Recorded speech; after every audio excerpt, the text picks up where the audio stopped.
Hi, this is Buschistory, and I'm David Busch.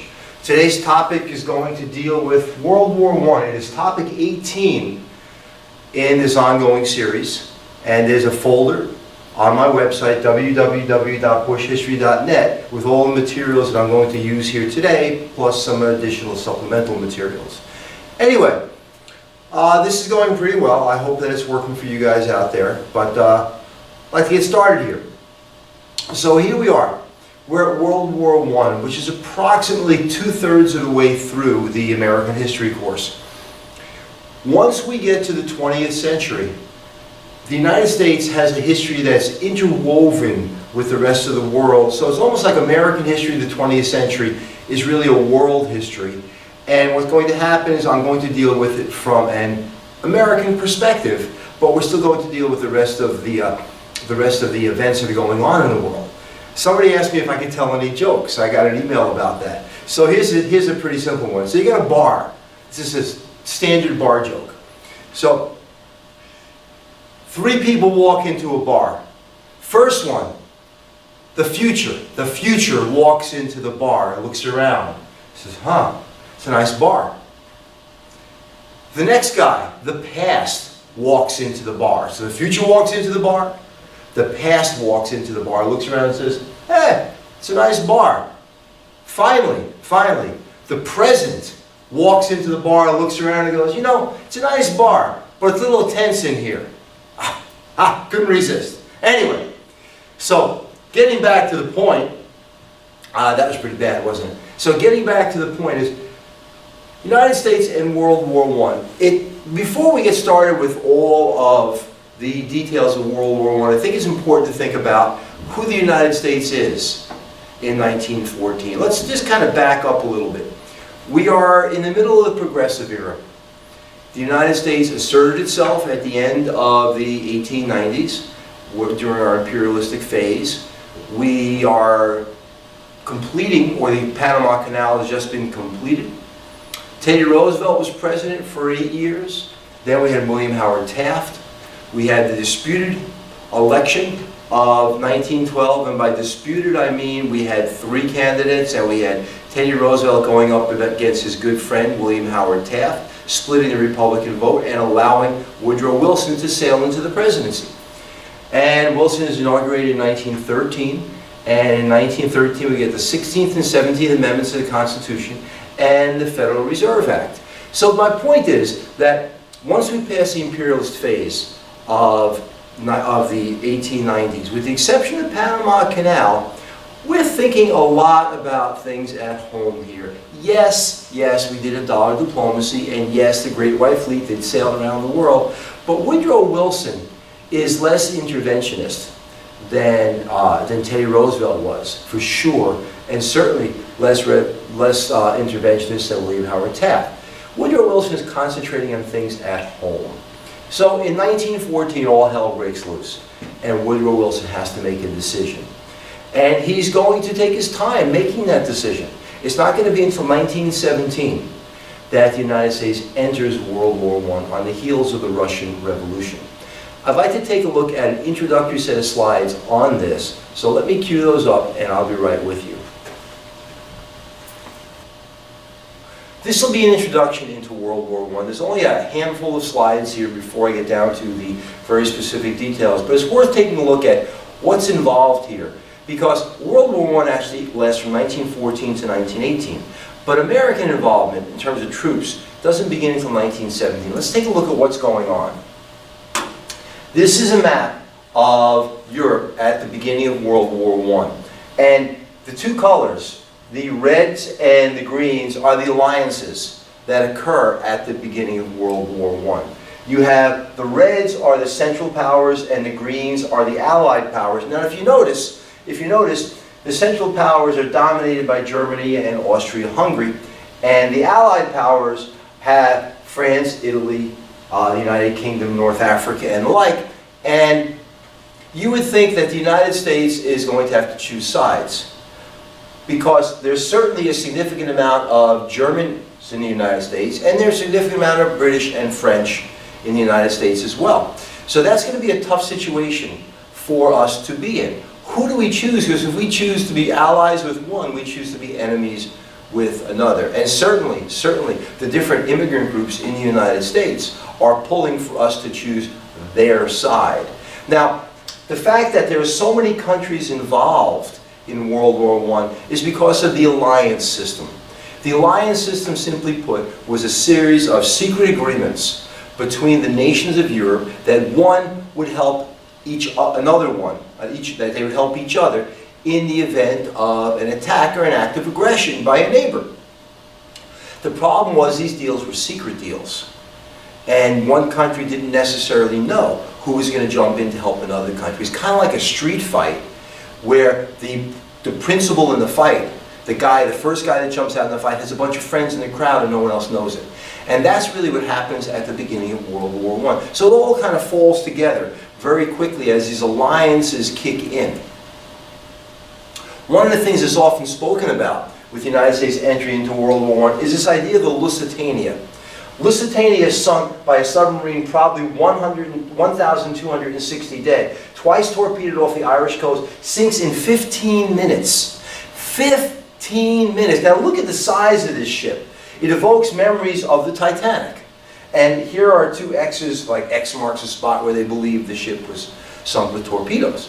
But this is tremendous. And for this thing to sink in 15 minutes, it took the Titanic better than 2 hours to sink. This ship was sailing in disputed waters, in waters that the Germans had said, we're going to sink ships in if they travel in. Yet, for some reason or other, there were Americans sailing to Europe on this ship. Like, what were they thinking? This doesn't make any sense. Let's get on a ship that's going to a war. This was a tremendous cruise liner. The United States and England stood firm that these were civilians on this ship and that the Germans had killed civilians. The Germans stood firm that their intelligence said that there were weapons on this ship, that there were weapons coming to aid the Allied powers, and that they were justified in sinking the ship. Well, this is in 1915. That's important to understand. This is in 1915. The ship sinks in 16 minutes, and there's outrage. You get headlines like this, there's outrage, but we don't go to war in 1915.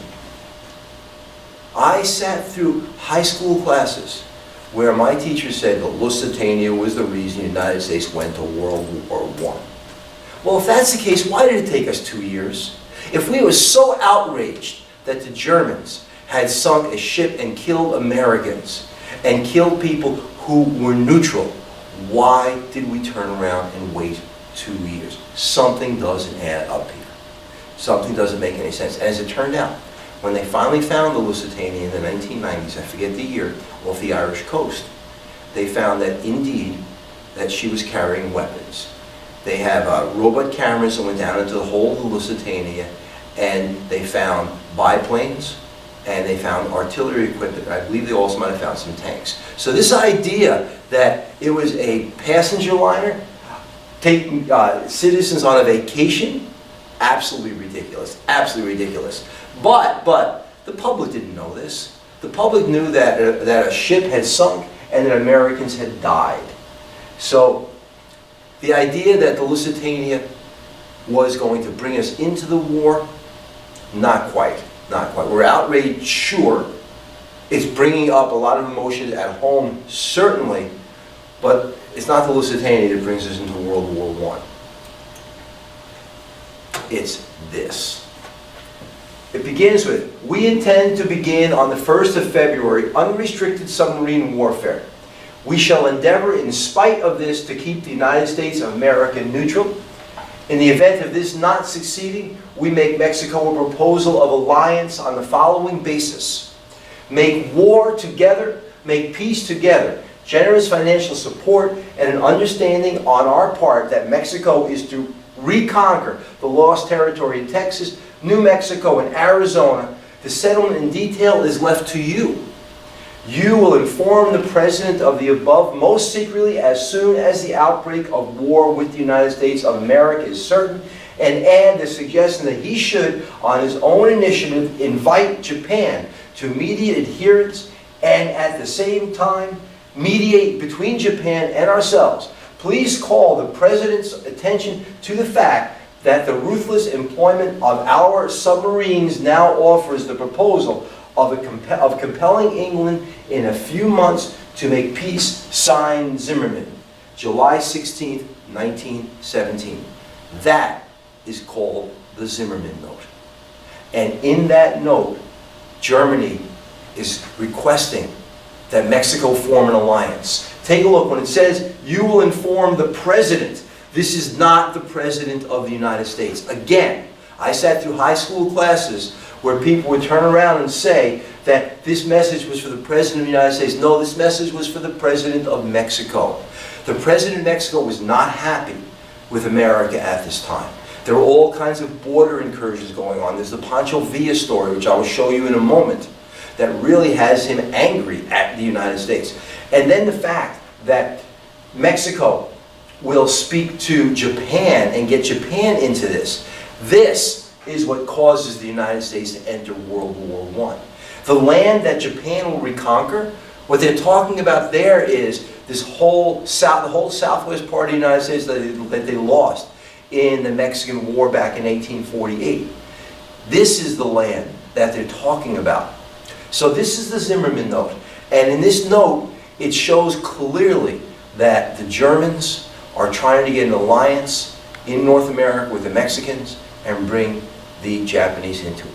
Now, the funny thing about this is, some people consider this to be a total hoax. That this was trumped up by the British to bring the Americans into the war. I don't know. It does seem really careless that this fell so easily into Americans' hands and is printed in American newspapers. But nevertheless, it's the Zimmermann Note, not the Lusitania. So why does the U.S. enter the war? Because we love the British? If we love the British, why did we wait? Why did the Lusitania sink and then we wait and we don't enter the war? Unrestricted submarine warfare. Lusitania was sunk in 1915. Again, why did we wait? If that was the reason, why did we wait? If we love the British, why did we wait? No. The reason we enter, the United States enters World War I is the Zimmermann Note. Here's the question.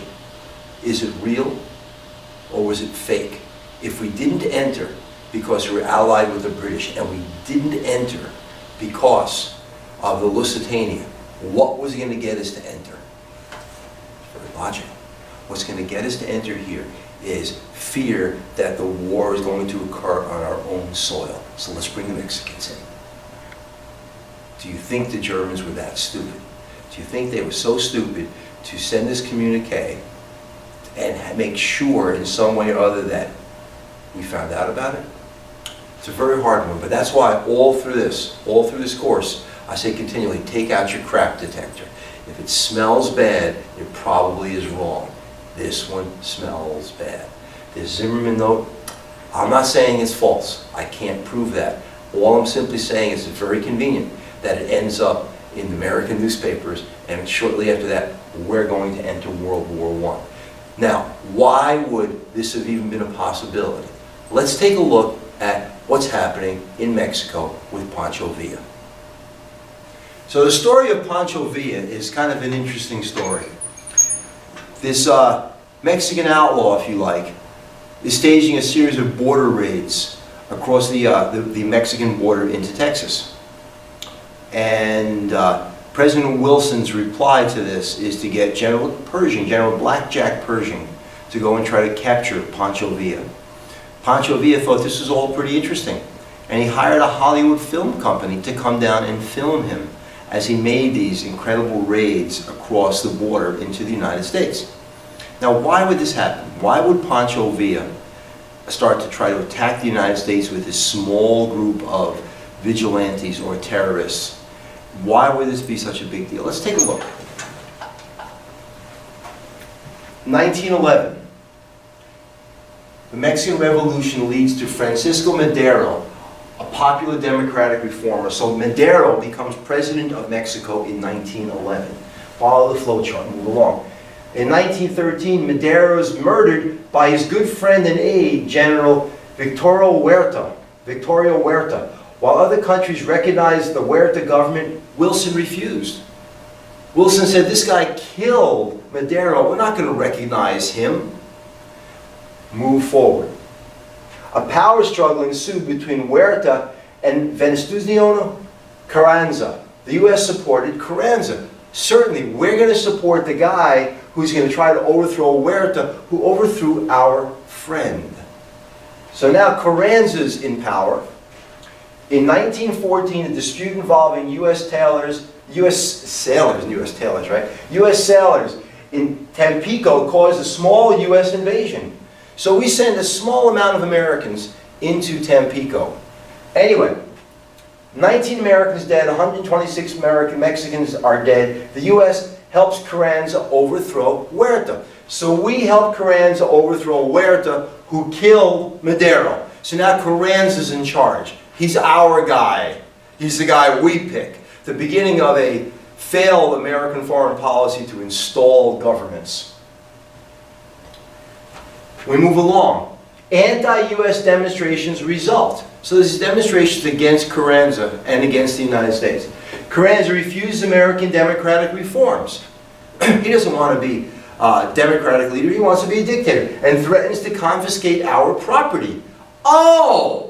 The guy we help turns around and threatens to confiscate our property and won't do what we ask? Move along.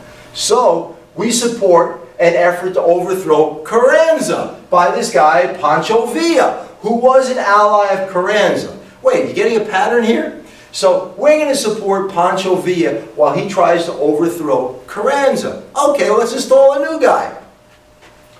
In 1915, Carranza defeats Villa. And the U.S. government recognized the Carranza government. Pretty much, if you can't beat him, join him. So Villa is not able to overthrow Carranza, and we're going to recognize the Carranza government. But what about Villa? He's still out there. And Villa is not happy. Feeling betrayed by the U.S., Pancho Villa stages a series of raids across the U.S. border in 1916, trying to provoke a war between us and Mexico. So Villa's pissed off. And what is he going to do? He's going to have these raids across the border, trying to provoke us to attack. And Wilson takes the bait. In March 1916, Wilson orders General John Pershing, this is General Blackjack Pershing, to capture Villa. For an entire year, Pershing's 15,000 troops were unable to catch Villa. So Pershing's on horseback and he's got cannons with him, and he's going to try to capture the outlaw Pancho Villa, and he can't. And not only can he not capture Villa, Villa is recording his antics on film. A Hollywood film company is doing this, and they're producing a movie called Pancho Villa as himself. So he's putting on the makeup, he's getting it all set, and then he stages the raid, and on the side the film crew's going, lights, camera, action! And they're recording the whole thing, and they're going to show it in American movie theaters. Talk about rubbing Wilson's face in it. Wilson and other prominent officials, as well as the yellow press, called for invasion of northern Mexico. Oh, invade Mexico? Now, it makes the Zimmermann Note sound plausible, because now we have been angering the Mexicans, we've supported governments, we've overthrown governments, we've gone after Pancho Villa, we sent our army, not much of an army yet, but we sent our army along the Mexican border. It is at least logical that the Mexicans will also want to deal with the United States. In 1917, with Americans moving towards a war in Europe, Pershing was reassigned as commander of the Allied Expeditionary Force, the AEF. And Mexico was left unresolved. It was up in the air. Ah, great time for that Zimmermann Note. We finally enter the war in 1917, shortly after the Russians pull out of the war as a result of the Russian Revolution. So, there's a possibility that this Zimmermann Note is real, because we had been showing that we were interested in taking Mexico, or at least interfering in their politics. If that's not true, if we weren't going to do that, the Mexicans were at least sensitive to it. So the Zimmermann Note, plausible on both sides. The Mexicans were angry at us. On the other hand, we had not yet entered the war, and the British wanted us to enter the war. So to settle this idea of is the Zimmermann Note real or not is very difficult.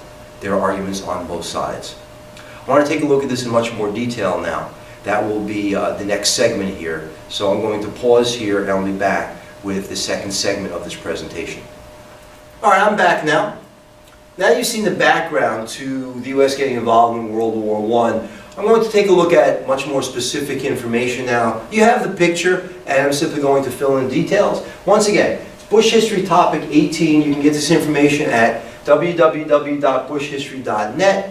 And we are in World War I, 1914 to 1920. I use 1920, even though the war ends in 1918, because the details after the war were still up in the air in terms of the Treaty of Versailles. So it is 1914 to 1918, but keep in mind the post-war years are important as well. Who are we prior to World War I? We're very imperialistic. We had Roosevelt's big stick. We had the Taft administration and dollar diplomacy. The only one who wasn't imperialist was Woodrow Wilson, but that's shortly before World War I actually begins. Towards the south, we're having problems with Mexico, as I said to you in the discussion on Pancho Villa. And we failed in our attempt to overthrow Carranza, and Pancho Villa is really upset at us. Here's one of the many pictures we have of the time period. Pancho Villa, after Wilson sent a force down to kill him, led by General John J. Pershing, with George Patton as an aide. So this is a picture that was orchestrated for the American media.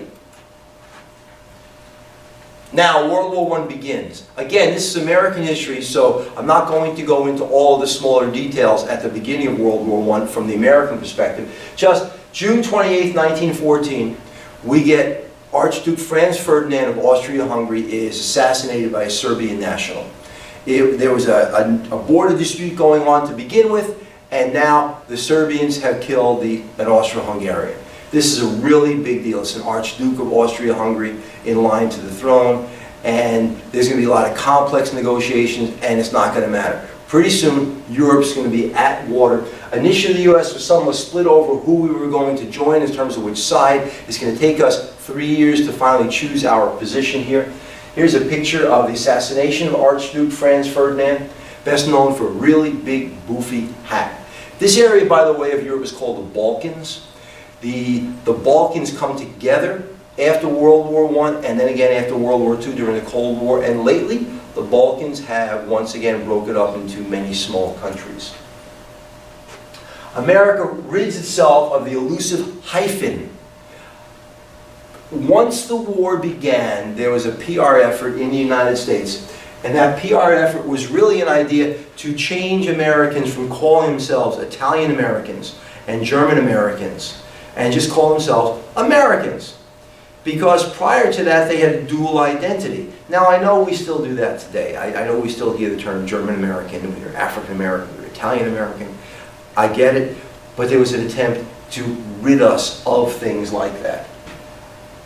This campaign will be strained with the practice of open submarine warfare. The Germans are using submarines to sink ships on the Atlantic Ocean. And they're doing this almost without any kind of definition between good and bad. And certainly that's going to anger us. They had this underwater boat. They weren't terribly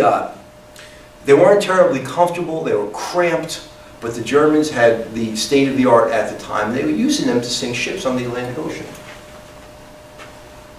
The final straw. The last straw for the involvement of the U.S. in the war would be the telegraph that was intercepted from Arthur Zimmermann, and that is the Zimmermann Note I was talking about. The note promised that the Germans would give the land lost in the Mexican-American War if Mexico allied itself with Germany against America. Well, if that's going to occur, we're going to have war at home, and if that's going to occur, Americans will very quickly choose sides, and they will choose sides to be against the Germans at that point in time. Now, it's important to understand there are other things going on in the United States at this time. Woodrow Wilson has been reelected. He was reelected in 1916 with a promise of, he kept us out of war. Americans didn't want to go to war. Teddy Roosevelt is visiting Wilson constantly in the White House, wanting to go to war, wanting a command to go to war. There's a story, I don't remember the exact date of this, but shortly after the United States agrees that they're going to go to war against Germany, against the Central Powers, where Teddy Roosevelt goes and he visits Woodrow Wilson. And he wants Woodrow Wilson to give him a command. He wants to be able to go fight in Europe, and Woodrow Wilson keeps him waiting all day. You see, Teddy Roosevelt wanted to join the war immediately, but that's Teddy Roosevelt. So Woodrow Wilson keeps him waiting all day. He finally sees Teddy Roosevelt, and he won't give Teddy Roosevelt the command. Can you imagine? Teddy Roosevelt was one of the most popular men in the United States. Can you imagine if Woodrow Wilson had given Teddy Roosevelt a battle command in Europe and Teddy Roosevelt had died? It would have been Wilson who sent Roosevelt to his death, and Roosevelt would have been martyred. Or what if Teddy Roosevelt had been very successful with a battle command in Europe? He would have been even more popular than he'd been before. And Wilson couldn't let that happen either. So he just denied Roosevelt the chance to fight in Europe. And it's probably a good idea, because who knows what else would have occurred if that had happened. You don't send the most popular guy into harm's way like that and think it's going to turn out well.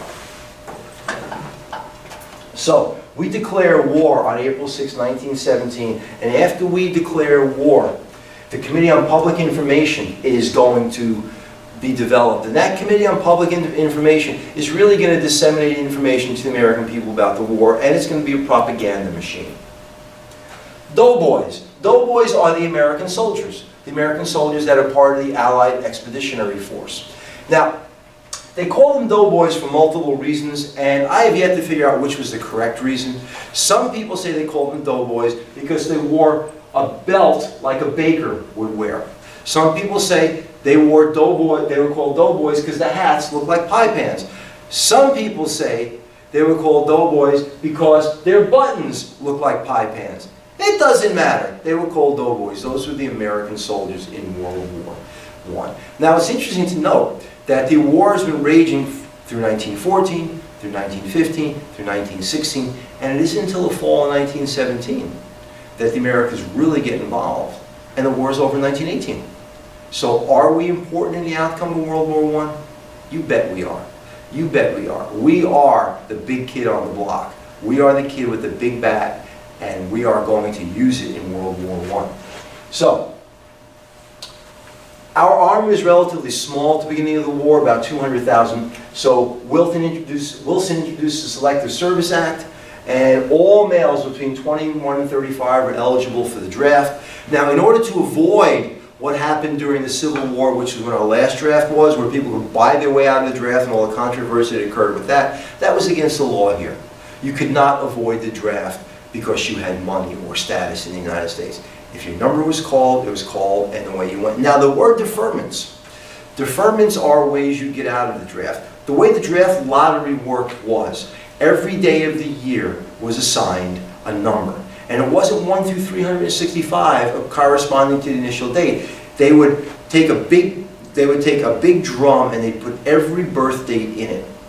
And let's say they pull out July 2nd from this drum. July 2nd is number 1. So your draft number, if you were born on July 2nd, is number 1. They reach in again, and they pull out May 15th. If your birth date is May 15th, you're number 2. They reach in again, they pull out January 1st. You're number 3. And they keep on going like that, assigning numbers to people based on their birth date.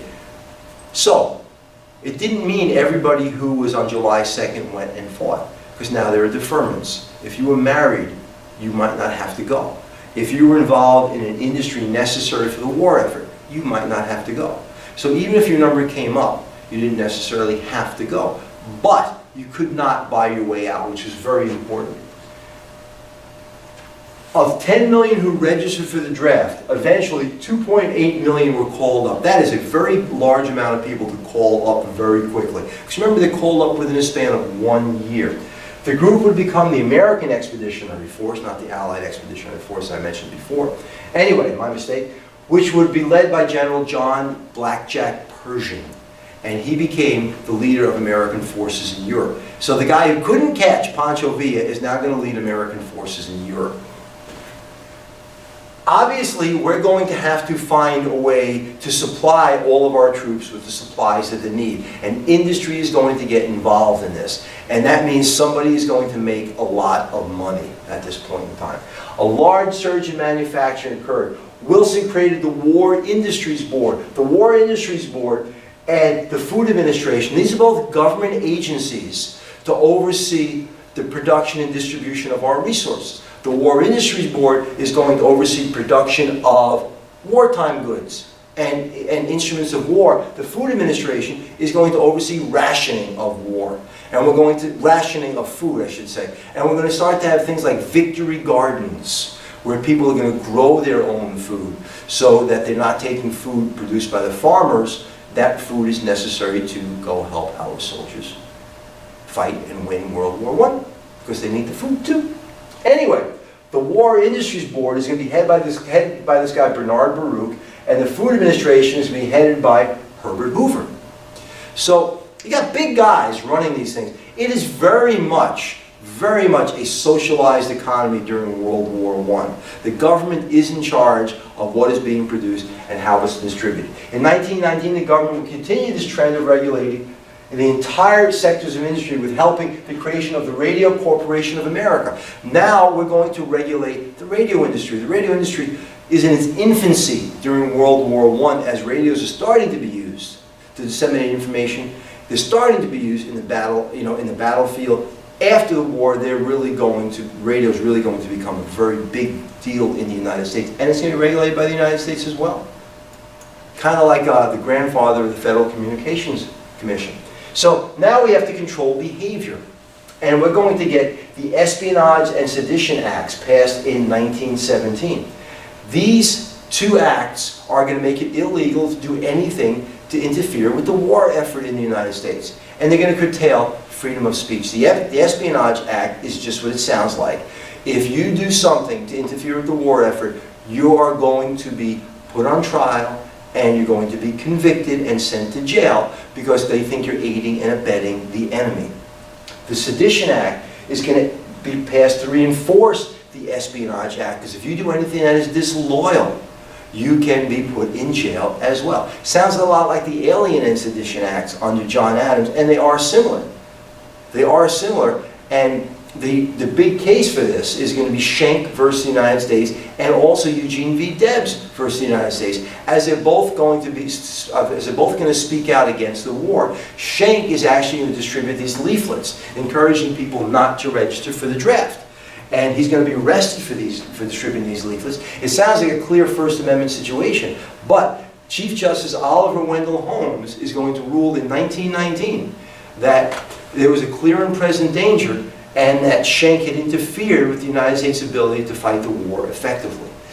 And it becomes the basis for, in a time of national emergency, we do not have all of our constitutional rights. That some of them can be taken away from us as we're trying to make sure the government is supported during these war efforts.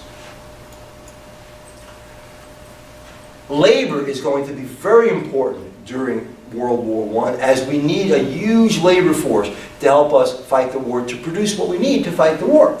With the need for labor during the war, the government relaxed on some of its regulations, such as the Immigration Act of 1917, because we need more workers coming in. So what happens is that act required $8 a head tax and a literacy test to immigrate from Mexico to the United States. We want all the Mexican immigrants we can take. Remember the Zimmermann Note? Well, if they come here, it's very difficult for them to wage war on us. Women will also join the workforce, and 25%, 1 in 4 workers were women during World War I. In response to these high numbers of women in the workforce, what we get is Women in Industry Services created, another government agency to help regulate women in the workforce. So again, very heavy-handed, very involved government, very socialized government during World War I. Prohibition and women's suffrage. Well, as a way of encouraging women to participate, women's suffrage is now a bigger thing. It's now front and center again. And prohibition, which is one of the things women wanted, is front and center. So what we're going to have a big effort to pass the 18th and 19th Amendment on a political level while World War I is also going on. Now, In reality, they're not passed till after the war, but support for women's rights and women's suffrage, certainly, and support for prohibition is really going to take off during World War I. The other thing, by the way, is if you support prohibition during World War I, then you're allowing the farmers to take their grains and their potatoes and their products and use them primarily for food for the soldiers as opposed to making alcohol. Another funny thing that happened is, it's interesting, up here, I didn't mention this before, is that a lot of the breweries had German names. And there was this big anti-German feeling. Hell, we had Liberty Sandwich instead of hamburgers. We had the Liberty Measles instead of German measles, because anything related to Germany was considered verboten during World War I in the United States here. And breweries, in a lot of cases, had German names. And those breweries would be something that Americans would be against as well, because they were taking the crops and using them to make beer. And we needed those crops to feed our soldiers. So, the war is going to come to an end. One final decisive battle, November 11th at 11 o'clock in 1918. 11/11/11 is when the war comes to an end. Armistice is negotiated. Now, one of the things about that armistice that's very, very sad, the bloodiest battle of the war, of World War I, occurred between 9 o'clock and 11 o'clock a.m. on November 11th, 1918. A final charge was ordered, and that was ordered by the Allied commanders to take as much land as possible. The soldiers in the foxholes, they didn't know. They didn't know that the war was about to end in 2 hours, so they charged with everything they had, because that's what they did. Well, a lot of lives lost, thousands of lives were lost in that final charge. And after the war was over, the commanders who ordered that charge were court-martialed. You judge a war by how much land you win, or at least you used to judge a war by how much land you win, and they wanted the final grab. They wanted the final land grab so they could say they got all this extra land. One of the things that was paramount at the end of World War I was the power of the United States. And President Woodrow Wilson came up with his plan to keep peace. They were called Wilson's 14 points. The plan was called Wilson's 14 points. And these 14 points were wonderful ideas. They were, they were a little idealistic, because the countries of Europe, the Allied powers, wanted nothing better than to punish the aggressors. And Woodrow Wilson thought that was a bad idea. And it was a bad idea to punish the aggressors. Except you had to look at this through the eyes, I should say, of Woodrow Wilson. Woodrow Wilson would come home to the United States, he'd look out his window at the White House, and he would see a nation that was not destroyed, and he would see green grass and a thriving economy. The leaders of Europe would look out their windows, and they would see destroyed cities, and they would see they had to rebuild those cities. And they wanted someone to pay, and they wanted to punish someone. So Wilson's 14 points are idealistic, they're well-meaning, and they're mostly going to fail. He will get part of those 14 points. He will get an international peacekeeping organization out of that. He will get the League of Nations, but the United States will never join the League of Nations. Let's take a look. With the end of the Great War, delegates of the 27 nations came together in Paris to disagree more than agree. Most of the nations were attempting to reap in the riches from acquiring new colonies that had been Germany. They wanted Germany, they wanted to carve up Germany. They wanted Germany to pay for the war. Wilson thought this was a terrible idea. So Wilson goes to Versailles himself. He goes across the Atlantic Ocean, and he only takes Democrats with him. Senator Henry Cabot Lodge, the ranking Senate Republican, wants to go, and Wilson says no. So nevertheless, Wilson goes to Versailles to pitch his 14 points. And largely they're going to fail. Wilson would outline his plans for peace in his 14 points, which would state that new boundaries would be set in Europe and new nations be created from the areas of the former empires of the Central Powers. Second, he proposed a set of regulations for international conduct to be respected by all nations. And third, a League of Nations be formed which would serve as security force for the world. He also went on to say that there'd be no secret alliances, that it'd be open covenants, agreements, openly agreed to and openly negotiated. He talked about freedom of the seas. And we can go on about this. It was an idealistic attempt to have world peace. When World War I was being fought, they called it the war to end all wars. This is the war to end all wars. And then shortly after, they called it the Great War, because we were going to defeat the Hun, and we were going to defeat the aggressors on the German side. And the funny thing is, the Germans didn't even begin the war. If you remember, the Austro-Hungarians began the war. So here you have the big four: Wilson, Clemenceau, Lloyd George, and Orlando. They are negotiating this treaty in Versailles. Now, I call it a peace treaty, but not P-E-A-C-E, it's P-I-E-C-E, because they wanted pieces of Germany. They wanted Germany to pay. The Germans and the French had long been enemies, and now this was a chance to blame the Germans. At about the same time, there was a Red Scare going on, because think about why we entered World War I and the timing of it. Yes, the Zimmermann Note. And the other part of it is, the Russians had withdrawn. The Russians had been supporting the Allied powers as well, and they had withdrawn from the war. In 1917, the Russian Revolution occurred. There are actually two phases of the Russian Revolution. There's the Spring Revolution and there's the Fall Revolution. The Fall Revolution is the revolution in which the communists come to power, the socialists, more correctly, come to power with Lenin and Stalin and the boys. They briefly experimented with democracy, the Kerensky government, from the spring to the fall, and that failed because the Kerensky government could not meet the needs of the people. Anyway, in 1917, the Russian Revolution occurred. Bolsheviks seized power after an unsuccessful democratic government had failed.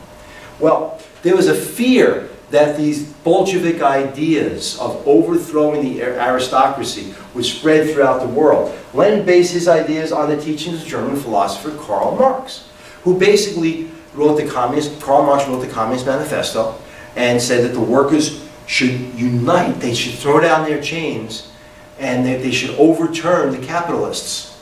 Well, there was a fear of that occurring in the United States because capitalists made a whole hell of a lot of money, especially during World War I. So a Red Scare occurred. A Red Scare occurred, and anyone who was thought to have leanings towards the Russians or the socialists was going to be persecuted in some way in the United States. There's a pretty good movie about this called Reds, which is worth seeing. Warren Beatty and Mia Farrow. It's an older movie, but it talks all about American involvement and Americans in Russia during the time of the Russian Revolution. And by the way, when the Russian Revolution was occurring, we sent troops to help support the Russian Revolution. It was the whites against the Reds. The Reds were the Bolsheviks, and the whites were the Tsarist troops. We sent troops to help support the Tsarists, which is kind of strange. Anyway, many in the U.S. would use the fears of such a revolution occurring here in the U.S. as a means of getting rid of opponents, such as strikers and other political enemies. The leader of this movement was Attorney General A. Mitchell Palmer, and Attorney General Palmer conducted a series of raids called the Palmer Raids. And those raids became the basis for this Red Scare in the United States. And there's a lot of things that happened in the 1920s as a result of this. But I don't want to get ahead of myself right now. At the end of World War I, it's important to take a look at how industry profited during World War I. We created all kinds of new weapons. You had the munitions industry, certainly doing very well. You had the steel industry doing very well. You had the shipping industry doing very well. You had the textile industry doing very well during World War I. A lot of money was to be made during the war. You have technology with the underwater boat. You have the tank as an example. We're using planes, biplanes. Biplanes meaning two wings, like bicycle means two wheels, biplanes are two wings. Now these planes became popular during World War I. The American ace was Eddie Rickenbacker, and the German ace was Baron von Richthofen, which the whole Snoopy and the Red Baron is based on. And these planes are kind of interesting because the pilot would sit behind the propeller and he would have a bomb on the floor between his legs, underneath his seat. And when he was going to drop a bomb on the battlefield, he would actually reach down, pick up this bomb, and drop it over the side. Very, very effective, but very difficult to aim. And when he dropped the bomb over the side, the bomb was pretty heavy compared to the relative light weight of the plane. 50 pounds was a big deal in these planes. So he drops the bomb over the side, the bomb falls, and the plane goes up. Now, there are rumored to be stories of these pilots not always being buckled in, and sometimes they would lean over to drop the bomb, and they would go out with the bomb. What a way to go. Another interesting part about these planes, they had machine guns mounted up on the forward part of the plane, and the machine guns were hooked to a timing device, where when you pull the triggers on these machine guns, they would fire bullets in between the propeller revolutions. Now just think how fragile that technology was. And if something went wrong, how interesting would that be as they shot off their own propeller? So it was a very interesting time in terms of technology. We have these machine guns. Now one of the things I hadn't mentioned was a battlefield tactic called trench warfare. The World War I was fought primarily on the plains of Europe, the French plains, as they approached what we now know as Poland. Anyway, very flat land, very flat land. And they had to dig trenches. And you get, these trenches would go on for miles. They'd be 10, 20 feet deep, and they'd go on for miles across these battlefields. And soldiers would be on one side in their trenches, and soldiers would be on another side in their trenches. And you didn't want to be the first head to stick up, because you'd get shot. Because there'd be some guy on the other side with a machine gun, and his job would be to watch. And whenever something popped up, and he'd shoot whatever popped up like that. So there were long periods of time when no battles occurred. These were called stalemates. And then there were these full-scale charges that would occur across the battlefield. People were running across the battlefield. There was a lot of carnage, certainly, at this time, especially with this machine gun. The machine gunner was the most valuable person on any side, and he was also the person who was the first to die. Because he was the person, if you were charging, that was the person you wanted dead as quickly as possible. So the machine gun was very, very important in terms of World War I. Now here's the question. Why do we question the United States motives in World War I? Why do we wonder why we entered the war? Weren't we going to keep the world safe for democracy? Isn't that what Woodrow Wilson said? Didn't we want freedom of the seas? I want to show you something. Hold on, let me cue this up. There were people who questioned the United States motives in World War I. After all, Wilson promised to keep us out of war, and then we got into war. We didn't enter because of the Lusitania, and Americans actually died there. And it took the Zimmermann Note to finally get us to enter the war. And then some people became very wealthy during the war. The big industrialists made a lot of money during the war. So in the 1930s, there was a study of World War I. It was called the Nye Commission. It's an interesting look because we're actually studying ourselves with the Nye Commission. From 1934 to 1936, Senator Gerald Nye of North Dakota held a series of Senate investigations into the munitions industry and how they may have used their political influence to encourage the U.S. to enter World War I so that they could reap profits by selling war material to the U.S. government. Nye called these industries merchants of death. He was especially critical of DuPont Corporation and other large chemical and munitions dealers, claiming they were willing to see American soldiers sacrificed in war in order to make large profits from the sale.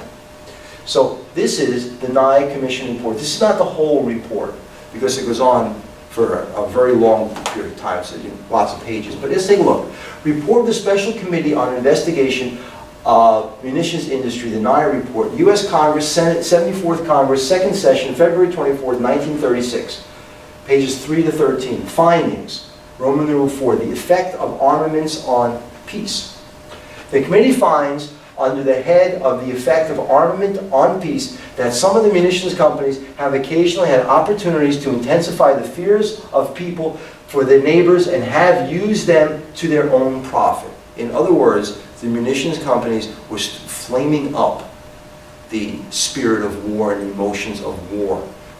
The committee finds further that the very quality which in civilian life tends to lean toward progressive civilization, namely improvements of machinery, has been used by the munitions makers to scare nations into a continued frantic expenditure for the latest improvements in devices of warfare. The constant message of the traveling salesmen of the munitions companies to the rest of the world has been that they now had available for sale something new, more dangerous and more deadly than ever before, and that the potential enemy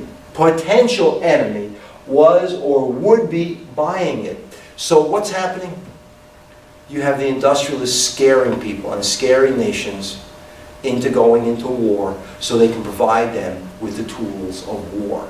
Sounds an awful lot like modern day America, where you have the securities companies threatening us with these headlines and these stories of terrorist attacks. I think of recent events like the Super Bowl that was recently held in New York, and all we heard about was the potential for terrorist actions again and again and again. And what that meant was the government was going to have soldiers ready, and we were going to have helicopters ready, and we were going to investigate people, and there were going to be all kinds of security devices. And think about the money that was made with all of these security devices and all of this use of the military and their weapons for something that didn't occur. Now, of course, we don't want it to occur.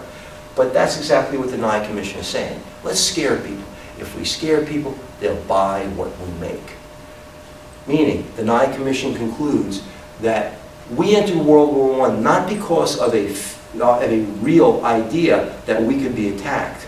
We entered World War I because the industrialists made us scared. And they made us scared for what could happen here. And once they made us that afraid, we would do what we needed to. And that was in entering World War I. Kind of sounds familiar. In President Eisenhower's farewell address in 1961, he warned us of the military-industrial complex. He said that the military was in bed with industry, and when you get the two of them together, what are they going to do? They're going to ferment war. And that's very similar to what the Nye Commission is talking about. Okay, anyway, that concludes this segment of Bush history. This is topic 18, and this is the first segment. There are two. We're going to take a look at the second one in just a moment here. And the second one is simply a vocabulary exercise and a series of questions and answers on World War I. It's actually a homework assignment that I've used many times over the years. Anyway, so for now, I'm David Busch, and this is Bush History, and thanks for watching. I'll see you soon. Take care.